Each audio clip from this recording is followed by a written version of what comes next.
Hello, I am Adina. You all are Beyond the Veil. And today is my day of curiosities. I just did two previous videos that were led by my curiosities. Why do so many of you cape so hard for Karen D. Huger? Why do we cape so hard for celebrities that we do not hold them to the same standards that we hold each other to?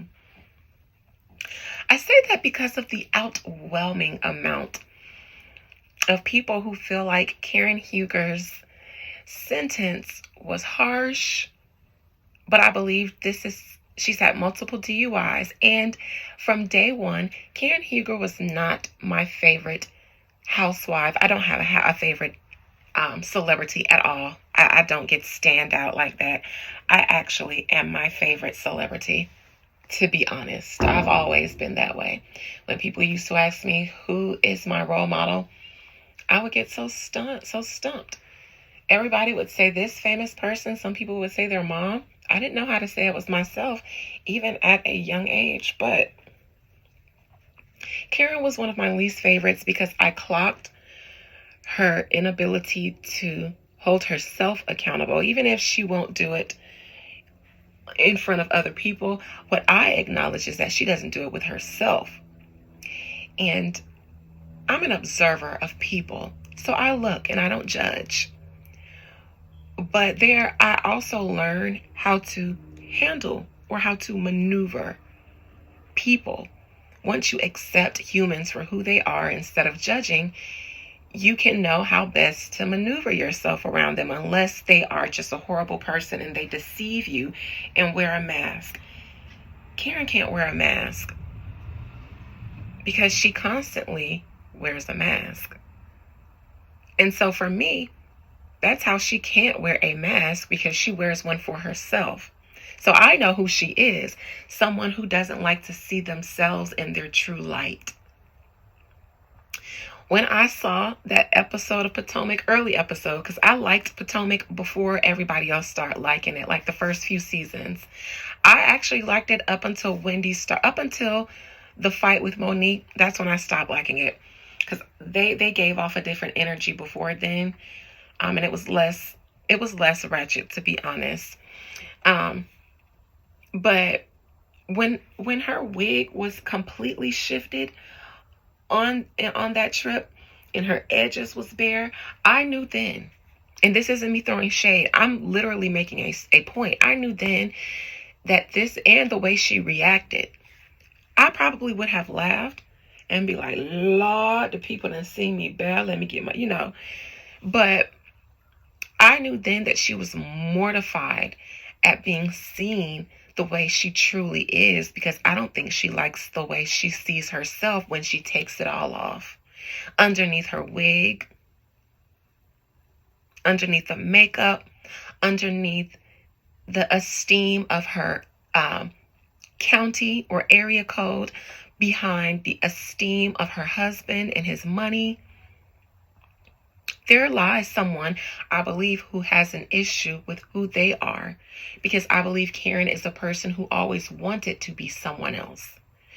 When I notice a person puts on airs, but then I see where they're from, I don't judge, but I can tell that they're heirs, and I can tell there is a self-judgment of where they came from and who they really are.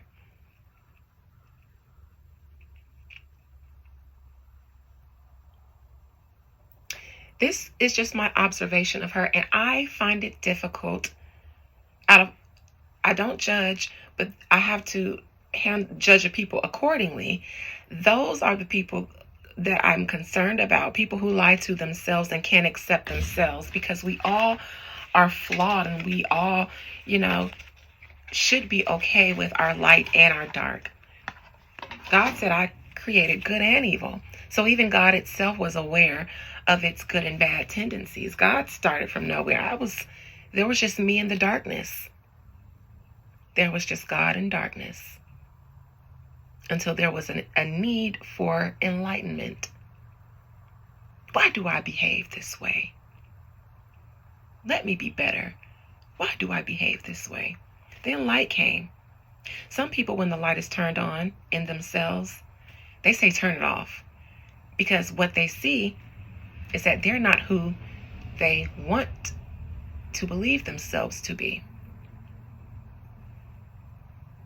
But some of us say, oh, let me do some cleaning, throw out some furniture and buy some new furniture so that there's better feng shui in here. Some people say, turn that light off. Don't be exposing me. Karen's one of those people to me. Anytime she exposed, I actually am here for it, because I see it as God trying to give her an opportunity to clean up her inner self so that there's better feng shui. Not in order to embarrass her, but to make her healthy on the inside. Because when you continue to say, turn the light off and don't expose me, you continue to self-destruct. And God loves you enough to say, no, you need to see what's causing you to self-destruct. It's within you. That's why I like for Karen to be exposed, so that she can have a genuine moment, not a come to Jesus, come to self. That's how people get better. I truly believe that a lot of her fans don't care about her, because they too want to say, turn the light off. Don't expose her like that.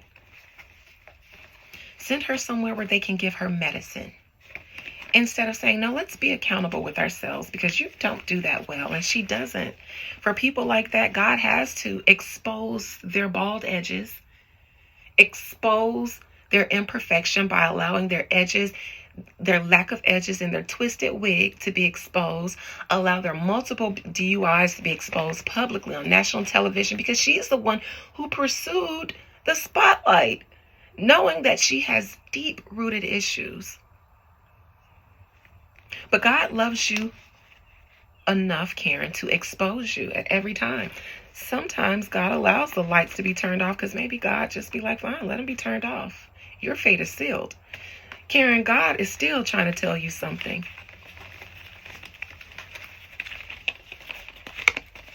Because I don't think you need to pass on with whatever trauma that you're carrying. There's maybe a generational curse, a cycle that you can break. But not if you don't hold yourself accountable. And that is my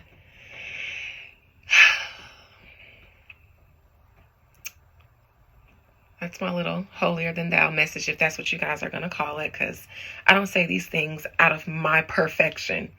We're not talking about me, and y'all know I've done that and can do that. If you're on my lives, I tell my own tea. I read myself. I did a whole series on what I was going on, what I had going on. All right, Karen Huger. Most High Mother and Father God, please allow me to conjure up the spirit, the soul of Karen Huger. I sense weeping and moaning, not gnashing of teeth, but weeping and moaning. Shame and embarrassment, more than anything still. That's just what I sense. So I'm not saying this is true for Karen. This is just my imagination here. Karen Huger, talk to me about what's going on in your soul's experience right now of your DUI, them sentencing you to jail time. Are you going to fight it, or are you going to go? Are you humble now? Are you soul searching now? Are you soul searching now? What's going on in the mundane besides you soul searching? What's going on with your family? What's going on as a result of your new sentence? Karen Huger, allow me to see what's going on with you from your soul. And keep absolutely nothing hidden from me. I compel you, because I believe you would try.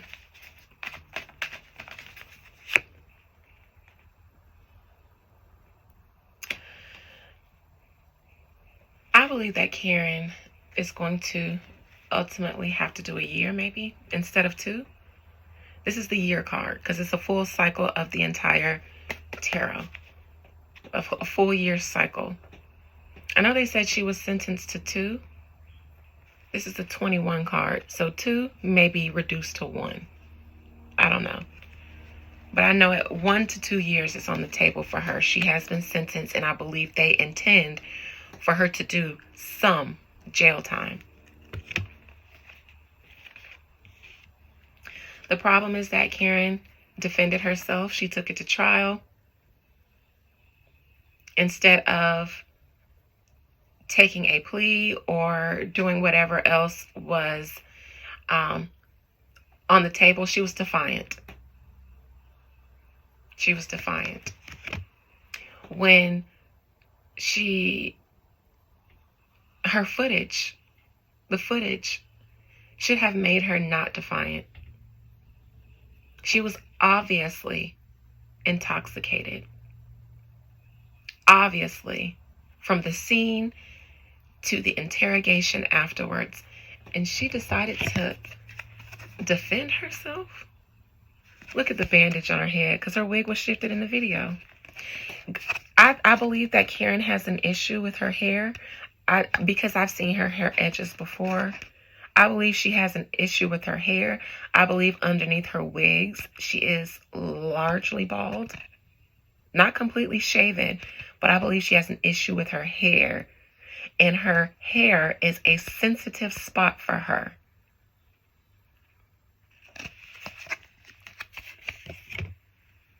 Her defiance was in a challenging position. I believe this has been something that Karen was told cannot happen to her again. Or she knew this could not happen to her because I believe she's had previous driving and intoxication related situations. I believe she was told or under the impression that she can't get another one.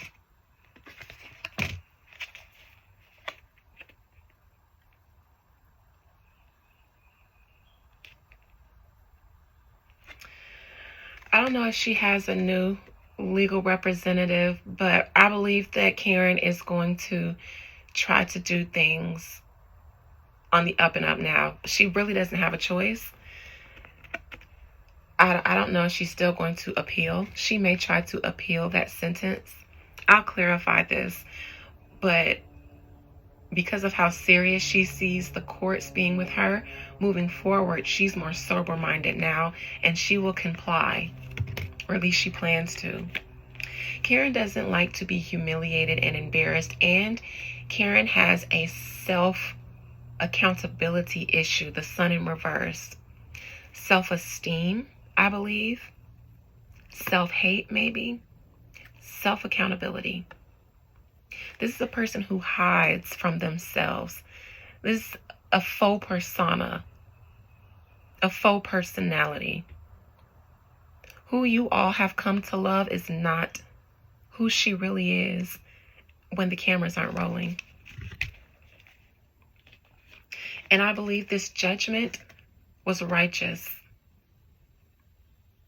Because in the past, she's had reason to believe she shouldn't do this anymore.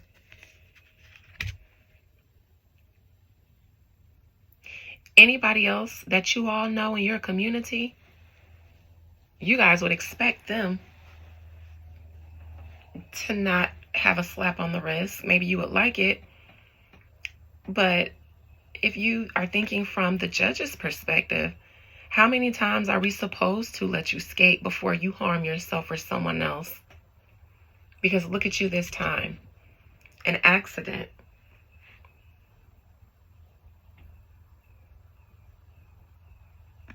Judgment is righteous.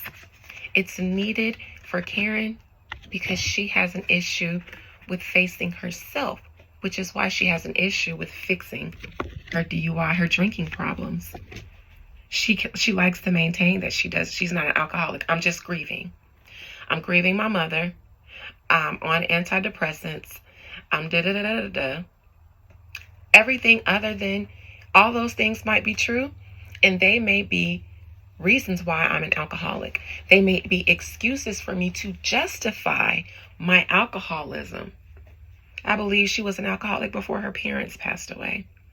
But everything that happens is an excuse. It lends itself to why she should, why it's okay, why, listen, I don't have a problem. I'm just I don't have a problem. I'm just.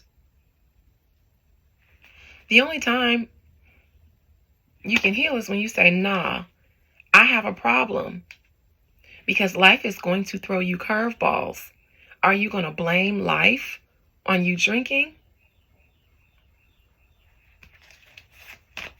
I don't blame my life on why I smoke like a chimney. Weed, that is.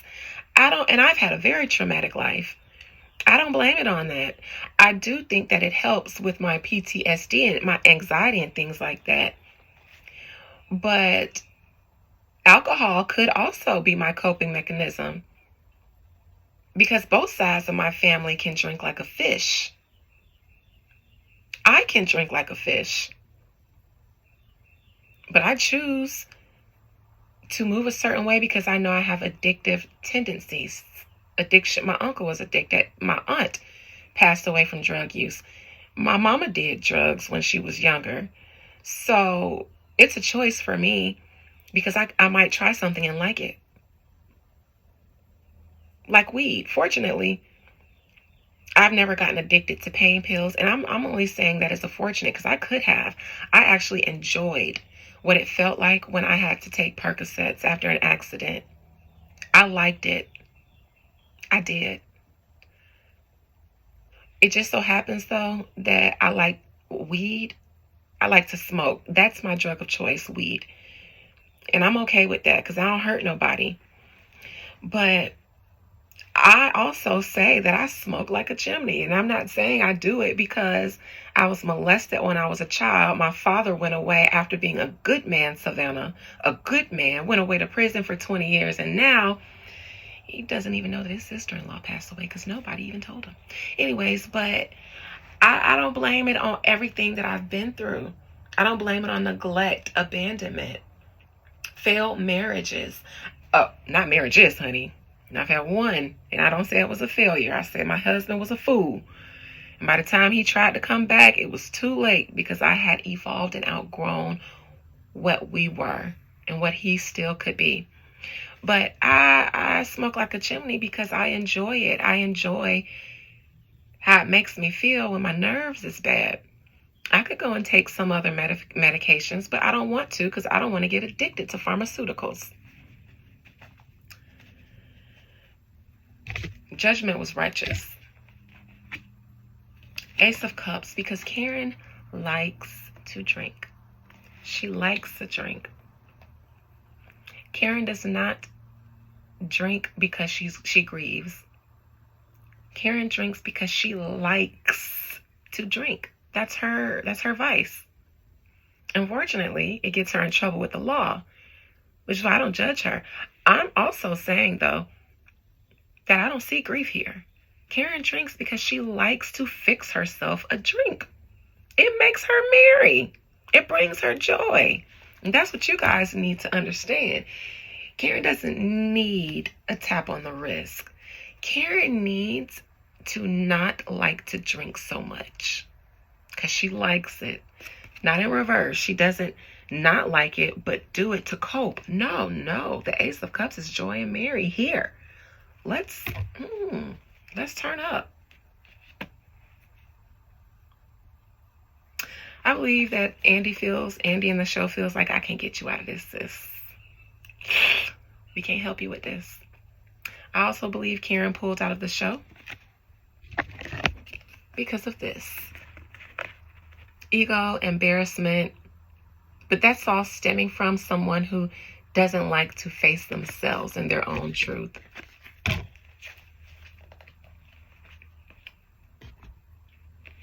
I believe she's hoping that Daddy Ray comes in and saves the day. I believe that she hopes that they allow their status and wealth to have her really go to a facility and not have to do a year in jail, but maybe a facility. She's banking on Ray's support. Queen of Wands is interesting.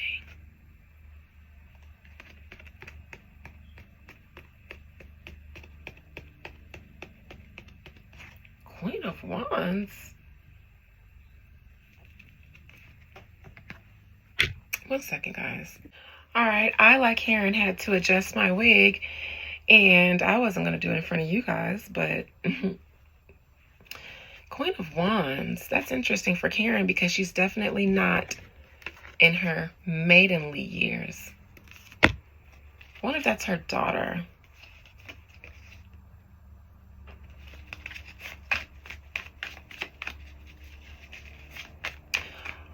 I wonder if her daughter is going to be speaking out on her behalf and updating us on things with Karen, because Karen isn't going to want to be seen for a while. Queen of Wands. This may be Karen's daughter. The Magician. Ten of Swords.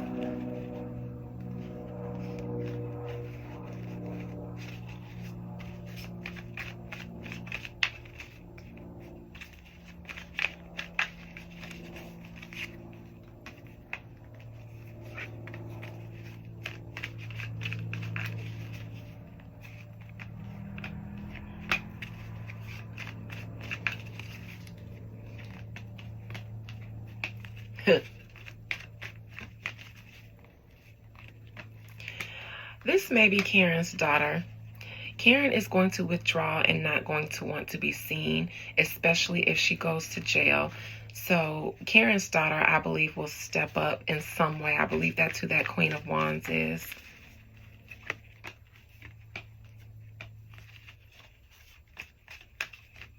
She'll definitely be the liaison between Andy and Karen.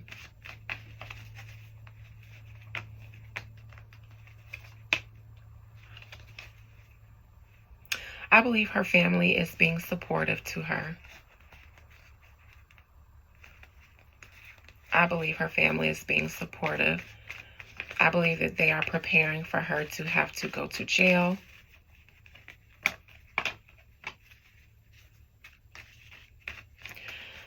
I believe for some reason they were really leaning on Ray and hoping he can get her out of this, but it was nothing he could do because she was obviously drunk. Whether Ray says it or not, he's not happy with this at all. I believe he supports her outwardly, but on the inside, he is not happy.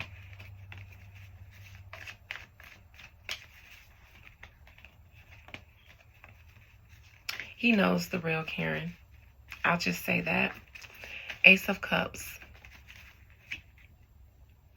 Karen needs to go away. When I see the Hierophant in reverse and the Judgment here, I believe that even the spirits are agreeing because these are our major arcanas. This is divine justice, judgment, but justice for Karen. Divine judgment, divine accountability. Because Karen refused to take self-accountability, the divine stepped in. She's had many chances for resurrection and atonement before this final call. The spirits have demanded she go away because she enjoys drinking. She enjoys Ace of Cups, Three of Cups. And as long as she's on the show, she will continue to fuel because it continues to feed her delusions of grandeur. She will continue to be a lush as long as she has people cheering her on and supporting her. Spirits demanded that Karen go.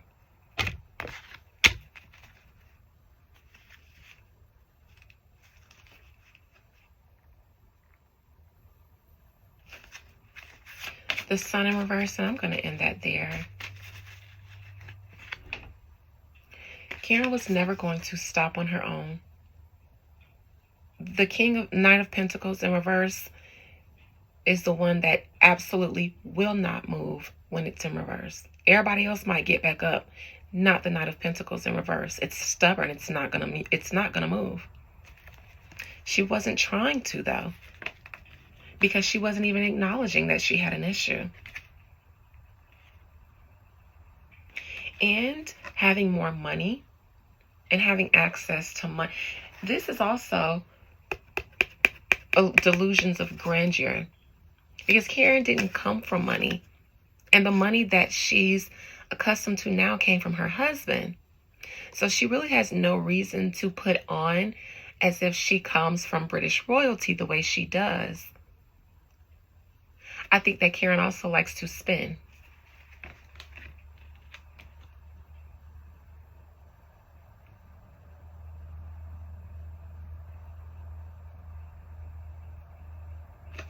And I also believe because of the show, Karen's new celebrities seem to have fed into her lack of accountability, because it made her a star when really she needed to see herself for who she really is. Country Karen from Surrey County, she needed to see herself that way because she sees herself as a rich, wealthy white woman whose family comes from money. And because of my husband, I'm above the law. So I can get DUIs and be above the law. But you're not owed money. You're not the kind of money that can pay off judges. You're not the kind of owed money that can continuously beat the law. And you need to see yourself that way so that you don't hurt yourself or someone else.